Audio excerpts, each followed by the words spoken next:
Katru dienu savam mīļotajam vīrietim saki, kā tu viņu mīli un cieni. Saki un runā viņam par to, ka viņš piepilda tavu dzīvi, ka tev ir labi kopā ar viņu, cik viņš ir brīnišķīgs, jo tā tas arī ir, jo tu esi blakus viņam, tieši šeit un tagad konkrētam vīrietim blakus.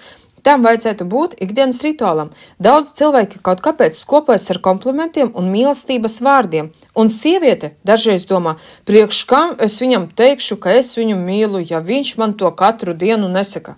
Mīļās sievietes, ļoti svarīgi, lai jūsu vīrietis noteikti zinātu, ka viņš ir novērtēts, ka viņš ir vajadzīgs. Ja tu nesaki vīrietim, cik ļoti viņš tev ir vajadzīgs, varbūt viņš gribēs aiziet un atrast to vietu, kuru viņš būs vajadzīgs un novērtēts. Nav pietiekami ar klusumu, lai saprastu, cik viņš ir labs priekš tevis. Tāpēc atgādini viņam par šo, un tad vēlāk, kad tu darīsi, pieņemsim, radīsi vīrietī pieradumu, ka viņa māja tiek novērtēta, viņu mīl, viņam saka komplimentus, viņam vienmēr gribēsies atgriezties pie tevis jūsu mājā un vienmēr būt blakus tieši konkrēti tev. Ja tev šobrīd visu laiku kaut kas bremzē tavās attiecībās, ir kaut kāda nesapratne attiecībās, un tu nesaproti, kas notiek, priekš kam, tu nesaproti to dziļāko iemeslu, kāpēc vīrietis nevelta tev uzmanību, kāpēc atkal visu laiku jūs strīdaties dēļ kaut kāda sīkuma.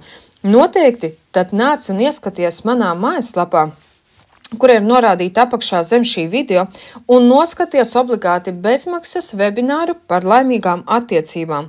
Tur tev atnāks atbildes uz daudziem taviem jautājumiem, un pēc tam noteikti piesakies pie manis uz konsultāciju, un mēs ieplānosim konkrētu datumu un laiku un izrunāsim tavu konkrēto situāciju konkrēti tavās attiecībās. Tavs lēmums viens pieņemtais var kardināli mainīt visu tavu dzīvi. Piesakies un nāc un noskaties. Uz tikšanos jau citos nākamajos video. Lai visiem foršs šī diena, vakars!